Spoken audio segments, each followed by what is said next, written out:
अस्सलाम वालेकुम फ्रेंड्स, कैसे हैं आप सब। उम्मीद करती हूँ कि सब ठीक ठाक होंगे। आज मैं फिर से हाजिर हूँ आप सबके लिए एक नई और बहुत मज़ेदार सी रेसिपी के साथ। शाम का टाइम है तो मैंने सोचा कि बच्चों के लिए कुछ स्नैक्स बना लिया जाए। आज मैंने बनाई थी काली तोरी। तो बच्चे खाना खाते हुए जो जिस तरह के जाविये बना रहे थे तो मुझे उन पे तरस आ गया कि चलो ज़बरदस्ती एक टाइम पे तो अपनी पसंद की कोई चीज़ उनको खिला दी, अब चलो नेक्स्ट टाइम एक टाइम के लिए जो है वो उनके लिए उनकी पसंद की चीज़ बना ली जाए। तो इधर मैंने थोड़ी सी तैयारी कर ली है। जब तक बच्चे ट्यूशन गए हुए थे तो मैंने तैयारी क्या कर ली कि आलू बॉईल कर लिए हैं। ठीक है, तो फटाफट से बताती भी जाऊंगी आपको कि इसमें हमने और क्या डालना है। ठीक है, सबसे पहले आलू बॉईल कर लिए और साथ ही मैंने क्या किया कि ब्रेड के जो है वो इस तरह से स्क्वायर शेप में कट कर ली। ठीक है, बड़ा सा कोई बाउल या गिलास या कुछ भी किसी भी चीज़ से आप इसको, क्योंकि राउंड शेप आपने करनी है। तो फिर क्या किया कि जब अब ज़ाहिर है स्क्वायर शेप का स्लाइस था तो उसको हमने जब सर्कल में तब्दील किया तो जो उसके किनारे थे वो बच गए। तो हमें ब्रेड क्रम्स भी चाहिए थे, तो उसके लिए ये मैंने ब्रेड क्रम्स पीस लिए। ठीक है, तो इससे यह है कि ब्रेड क्रम्स भी हमारे यूज़ हो जाएंगे और ब्रेड हमारी ज़ाया भी नहीं होगी। ठीक है, तो अब रेसिपी स्टार्ट कर लेती हूँ। बिस्मिल्लाहिर्रहमानिर्रहीम। सबसे पहले हमने क्या किया कि आलू जो है वो इस तरह ही साबुत हैं, हमने उनमें हरा धनिया थोड़ा सा ज़्यादा सारा डाल दिया। ठीक है, और उसमें ये कच्ची कच्ची हरी मिर्ची हैं, बिल्कुल बारीक बारीक मैंने काट ली हैं, ये डाल दें आप। अगर तीखी हरी मिर्च हो तो थोड़ी कम कर लें। मेरे पास ये बिल्कुल ही वो कच्ची वाली हरी मिर्च है जिसका टेस्ट बिल्कुल भी नहीं होता, बस ज़रा अच्छी लगती है। तो मसाले मैंने डाल दिए हैं, नमक, कुटी हुई मिर्च है, काली मिर्च है, सूखा धनिया और कुटा हुआ ज़ीरा। ठीक है, 1.5 टीस्पून मैंने डाला है इसमें, और आलू बॉईल करते हुए मैंने नमक डाल दिया था। ठीक है, अब क्या करेंगे कि इन सब चीज़ों को पहले करेंगे मैश, फिर उसके बाद ब्रेड क्रम्स और कॉर्नफ्लोर डालूंगी और फिर आपको बताऊंगी कि इसका हमने किस तरह से इसको तैयार करना है। अच्छे से अब इनको कर लिया मैश। ठीक है, और बाकी अब क्या करूँगी कि जो हमने ये क्रम्स बनाए थे तकरीबन 2 मुट्ठी इसमें मैं डालूंगी। फिर उसके बाद क्या करना है, ये आपने लाजमी डालना है, इससे ज़रा अच्छा सा क्रिस्पी हो जाएगा हमारा जो मटेरियल है जब हम इसको फ्राई करेंगे। ठीक है, तो अब हम साथ साथ इसको करते जाएंगे मिक्स। और ब्रेड क्रम्स हमारे कितने जाएंगे ये मैं अभी कुछ नहीं कह सकती, इसलिए कि आलूओं का जो मॉइस्चर है वो हमने अच्छे से ड्राई करना है। ठीक है, तो उसके लिए अगर ब्रेड क्रम्स की और ज़रूरत पड़ी तो वो और ऐड कर लूँगी। फिल वक्त मैंने भर के 2 मुट्ठी आपके सामने डाली है। तो अगर आपको कोई और सब्ज़ी भी इसमें अगर डालनी है, जैसे थोड़ी सी शिमला मिर्च, थोड़ी सी गाजर, इस तरह की कोई चीज़ भी अगर आप इसमें ऐड करना चाहते हैं तो आप कर सकते हैं, कोई मसला नहीं अपनी पसंद के लिहाज से। अच्छे से इसको गूंद लिया और ज़बरदस्ती बाइंडिंग आ रही है, जैसे ब्रेड से बहुत अच्छी बाइंडिंग होगी और कॉर्नफ्लोर से ज़रा अच्छा सा क्रिस्पी पन आएगा। तो ठीक है, इस तरह का हमारा मटेरियल जो है ये बन के तैयार होगा। इसमें आप चाहें तो चिकन भी ऐड कर सकते हैं, तो मैं आज चिकन के बगैर ही बना रही हूँ।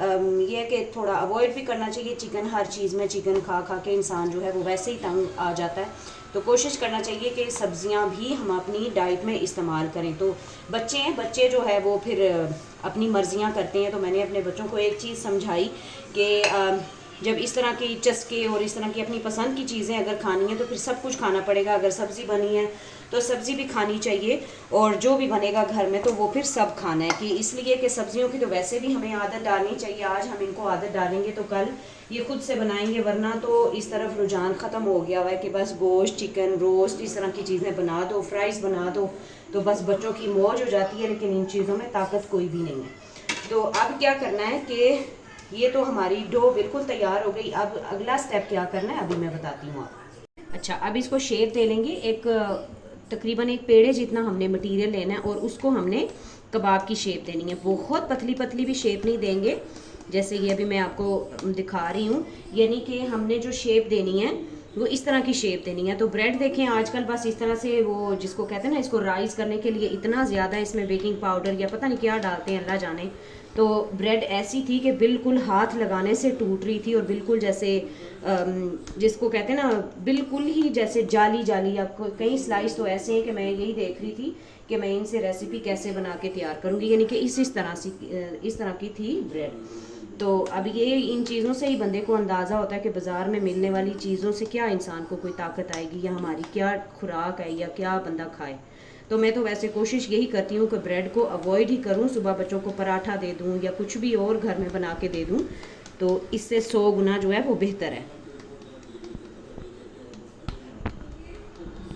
अच्छा, अब क्या किया कि ये स्लाइस उठा ली है मैंने, इसको थोड़ा थोड़ा सा गीला कर लेंगे ताकि ये मटेरियल जो हमने बनाया है इसको आपने बराबर बराबर कर लेना। अब यहाँ पर रख के भी ना थोड़ा सा इस तरह से आपने कर लेना ताकि राउंड सा आपने इसको शेप तो राउंड देनी ही देनी है। तो ये ज़रा किनारों से भी अच्छा बराबर होगा तो वो फ्राई होके भी बहुत अच्छा जो है वो बन जाएगा। ये देखें, ये इस तरह से बिल्कुल कोने इसके बराबर होने चाहिए। नहीं जी, माशाल्लाह से ज़बरदस्ती हमारी जो शेप है वो बन के तैयार हो गई है। ये देखें, ये अब क्या करना है, हमने इसको फ्राई करना है। ठीक है, तो आज की रेसिपी की ये ख़ास बात है कि इनको हमें डीप फ्राई नहीं करना पड़ेगा, इनको हम करेंगे शैलो फ्राई। तवा या कोई सॉस पैन ले लें या कुछ भी आप इस तरह का पैन ले लें। इसको हम क्या करेंगे कि ऑयल या बटर या घी कुछ भी आप इसके ऊपर ज़रा अच्छे से इस तरह से आप लगा लें। और एक एक करके जो हमने ये स्नैक्स तैयार किए हैं, कबाब वाली साइड जो हमने मटेरियल वाली आलू वाली साइड है उस साइड को हम नीचे रखेंगे, क्योंकि वैसे तो हमारे पास सब कुछ ये पका हुआ है, इनमें कच्ची कोई चीज़ नहीं है। आलू भी बॉयल्ड है, ब्रेड है, तो उसको तो बस सेकने की ही ज़रूरत है। ज़रा अच्छा सा क्रिस्पी सा कलर लेके आएंगे, दोनों साइडों से उलट पलट के ज़रा इसको अच्छे से फ्राई कर लेंगे। तो बड़ी यूज़फुल सी रेसिपी है ये। आप जो है वो किसी टी टाइम के लिए बनाएं, बच्चों के लिए बनाएं। आप लंच में बच्चे बड़े शौक से लेके जाएंगे और खाएंगे भी, क्योंकि जो सबका आजकल माओं का मसला है कि बच्चे लंच जो है वो लेके जाते हैं अक्सर तो खाते नहीं हैं या कुछ भी। तो इस तरह की कुछ रेसिपीज़ हैं छोटी मोटी, हमें ट्राई करके तो बनानी चाहिए ताकि बच्चे जो है वो शौक से खा लें। ठीक है, तो अभी तो हल्का हल्का, जैसे देखिए हल्का हल्का सुनहरा सा कलर इसका आ गया है। तो अभी इसको दूसरी साइड से ही मैं लगने दूंगी ताकि अच्छे से क्रिस्पी हो जाए दूसरी साइड से। बाकी जब दूसरी साइड से ब्रेड वाली साइड से पलटूंगी तो ब्रेड तो फ़ौरन ही हो जाएगी।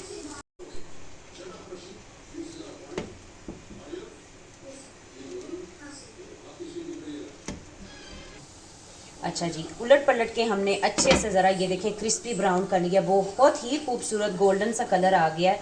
ब्रेड वाली साइड को आपने ज़्यादा नहीं सेकना, बस थोड़ा थोड़ा सेकना, इसलिए कि ब्रेड तो वैसे ही ज़रा फ़ौरन ही कलर उसका चेंज हो जाता है। ठीक है, तो इस तरह से आपने इनको अच्छे से सेक लेना है। ठीक है, तो अब एक प्लेट में मैं इनको निकाल लूँगी इस तरह से, जिनमें हमने इनको सर्व करना है। तो आई होप कि आपको आज की ये रेसिपी अच्छी लगी होगी इंशाल्लाह ताला। उम्मीद तो मुझे पूरी है। मैं कोशिश यही करती हूँ कि आप लोगों के लिए यूनिक और अच्छी अच्छी रेसिपीज़ लेकर आऊँ और आसान हो। आप देखें कि मैं इंग्रेडिएंट्स भी जितने भी मैं यूज़ करती हूँ वो सारे घर के ही होते हैं, यानी कि घर में इजीली अवेलेबल होते हैं।